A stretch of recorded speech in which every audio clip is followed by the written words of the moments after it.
નમસ્તે વિદ્યાર્થી મિત્રો, ફરી એક વખત તમારા સૌનું હાર્દિક સ્વાગત છે એક નવા જ વિડીયો અંદર. અત્યારે ફરી કટ ઓફ નો વિડીયો છે આવ્યો. શા માટે? તો કે ભાઈ સામાજિક વિજ્ઞાનનો પ્રથમ તબક્કો તો પૂરો થઈ ગયો. એમાં જેટલું કીધું હતું એટલું રહ્યું. તો બીજા તબક્કા માટે પણ ઘણાની મેસેજ હતા કે બીજા તબક્કાનો કટ ઓફ કેટલો રહે, અમારે કેટલા માર્ક હોય. તો સામાજિક વિજ્ઞાન વિષયમાં બીજા તબક્કામાં અમારું સિલેક્શન થાય. અને ગણિત વિજ્ઞાનનો પ્રથમ તબક્કાનો કટ ઓફ પણ જણાવી દઉં છું. તો ભાઈ તમારા બધાની માંગ, એટલે તમારા બધાને નહીં ભાઈ, તમારા 40% માંગ ઉપર અમે આ વિડીયો લઈને આવ્યા છે. તો વિડીયો યાર લાઈક કરી, 100% ઉમેદવારો વિડીયો લાઈક કરીશ. ચેનલ પર નવા હોય તો GP official YouTube channel subscribe કરી બેલ નોટિફિકેશન ઓન રાખજો. કારણ કે સામાજિક વિજ્ઞાનના બીજા રાઉન્ડમાં ડે બાય ડે ની અપડેટ, કેટલા પાસ, કેટલા જિલ્લા પસંદ કરી, કેટલા એના કરી, ગણિત વિજ્ઞાનના ભાઈ તમામ તબક્કાની ડે બાય ડે અપડેટ માટે આપણી ચેનલ સબસ્ક્રાઇબ કરવાનું ભૂલતા નહીં. પછી આટલા માર્ક હોય તો જ વારો ભાઈ તમારો પાકો સમજી લેવાનો. કારણ કે સામાજિક વિજ્ઞાનમાં મેં તમને કીધેલું હતું કેટલા માર્ક હોય એટલે વારો આવી જશે. તો એ પ્રમાણે આમાં પણ મિત્રો તમારા માટે લઈને આવી ગયા છે. તો સમયને બગડતા આગળ વધીએ મિત્રો આપણે.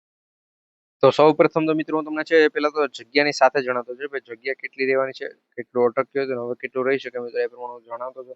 તો મિત્રો આપણે જે પણ ઓફિશિયલી લખેલું છે એની જરાક ચેકઆઉટ પેલા કરી અને પછી માહિતી આપું તમને.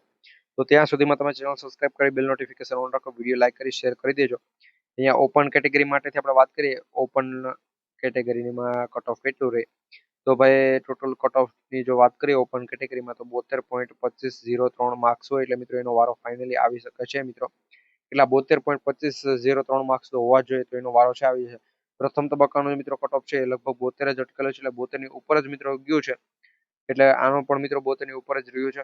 એના પછી મિત્રો એસસી કેટેગરી માટે વાત કરીએ. આ છે સામાજિક વિજ્ઞાન વિશેનું, આ પણ ધ્યાન રાખજો સામાજિક વિજ્ઞાનના બીજા તબક્કા માટેનું. તો મિત્રો આપણે એસસી કેટેગરીમાં વાત કરીએ, તેમાં જગ્યાઓ મિત્રો બાકી મિત્રો છે હું તમને જણાવું ભાઈ 42 જેટલી જગ્યાઓ છે બાકી છે, પરંતુ એમાં મિત્રો કટ ઓફ પણ છે એ જેટલું અટક્યું છે મિત્રો પ્રથમ તબક્કા એનાથી થોડુંક જ નીચું રહેવાનું છે. એટલે 72.1937 સુધી મિત્રો કટ ઓફ છે એ રહેશે. એટલા માર્ક્સ હોય એટલે વારો એનો મિત્રો છે ફાઇનલ આવી શકે છે. એટલે 42 જગ્યાઓ બાકી છે એસસી કેટેગરીમાં. એના ઉપર મિત્રો તબક્કો આવશે. એસટી કેટેગરીમાં મિત્રો કટ ઓફ છે એ 72 બધાનું, આ જેટલી પણ કેટેગરી છે એનો કટ ઓફ 72 હોય. પરંતુ એસટી કેટેગરી તો યાર હાવ કાયદેસર મિત્રો તમે જોવો ને તો કોઈ પણ ઉમેદવાર હોય 70 માર્ક્સ વાળો એનું સિલેક્શન થઈ જાય. 70 ની ઉપર માર્ક્સ હોય, 70.591 માર્ક હોય એટલે એનું સિલેક્શન થઈ જાય. કારણ કે એની મિત્રો સૌથી ઓછી જગ્યા ખાલી હોય ને તો આપણે એસટી કેટેગરી, એની મિત્રો 513 જગ્યાઓ છે એ ખાલી છે. એટલે મિત્રો 513 જગ્યાઓ ખાલી છે. પ્રથમ તબક્કો પૂરો થઈ ગયો. એમાં ફક્ત અને ફક્ત 16 જગ્યાઓ ભરાયેલી છે. કેટલી? 16 જ જગ્યા ભરાઈ. બાકી બધી જગ્યાઓ છે ખાલી પડી રહેલી છે એસટી કેટેગરી માટે. તો બધા ઉમેદવારો માટે સારા સમાચાર છે. હવે હું આવું ભાઈ શા માટે કહું કે ભાઈ બધા ઉમેદવારો માટે સારા સમાચાર? કારણ કે જો મિત્રો આગળ એવું કંઈક થાય તો 513 જગ્યાઓમાંથી પણ જો મિત્રો ફક્ત અને ફક્ત 113 જગ્યાઓ મિત્રો વધીને ભરાઈ શકે.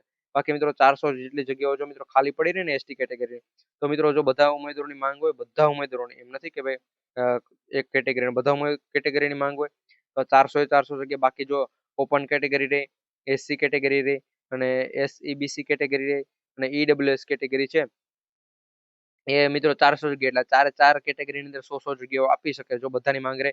એસટી કેટેગરીના ઉમેદવારો પણ માન્ય શું કે સહમત હોય તો. બાકી લગભગ એસટી કેટેગરીના ઉમેદવારો સહમત ન પણ થઈ શકે. અને મિત્રો બીજી કેટેગરીની માંગ હોય તો સરકાર પણ છે આપણી જે પણ ભરતી બોર્ડ એ પણ વિચારીને આપી દે. કારણ કે એસટી કેટેગરીના ઉમેદવારો આવતા નથી એના કારણે આવી રીતનું પણ થઈ શકે. બાકી એના પછી એસઈબીસી કેટેગરીની જો મિત્રો વાત કરીએ તો એમાં તો ભાઈ જગ્યાઓ ઓલમોસ્ટ પહેલા જ ભરાય છે. તો એમાં ટોટલ જગ્યાઓ ખાલી છે મિત્રો અત્યારે 266 જગ્યાઓ છે એ ખાલી છે. કટ ઓફની વાત કરીએ તો મિત્રો 72.3821 જગ્યાઓ મિત્રો ખાલી છે. એટલું સોરી મિત્રો એટલા માર્ક્સ હોય એટલે એનો વારો આવી શકે. 72.3821 માર્ક્સ હોય એટલે એનો વારો આવી શકે. અને મિત્રો જો સૌથી ઓછી જગ્યા હોય ને મિત્રો એસટી કેટેગરીમાં, એટલે એસટી કેટેગરીમાં મિત્રો એસટી કેટેગરીની થોડીક જગ્યા આપવી જોઈએ કે ન આપવી જોઈએ મિત્રો, આના વાત ઉપર સહમત હોય તો વિડીયો એક લાઈક, જો મિત્રો આપવી જોઈએ આ વાત સાથે સહમત હોય વિડીયો લાઈક કરજો, અને ન આપવી જોઈએ એ વાત સાથે સહમત હોય તો વિડીયો ડિસલાઈક કરજો, જેથી કરી અમને પણ ખબર પડે કે કોણ સહમત છે કોણ સહમત નથી. ઓકે, એ આપણે ઈડબ્લ્યુએસ કેટેગરીના કટ ઓફની વાત કરતા હતા. ઈડબ્લ્યુએસ કેટેગરીની અંદર જો મિત્રો કોઈ પણ ઉમેદવાર હોય એટલે 1, 2 અને 3 જગ્યાઓ એટલે 123 જગ્યાઓ ખાલી છે. એમાં જો કટ ઓફની વાત કરીએ તો 72.4297 માર્ક્સ હોય એનો ફાઇનલ મિત્રો સિલેક્શન છે થઈ શકે છે. આ સામાજિક વિજ્ઞાનના દ્વિતીય તબક્કાની વાત છે.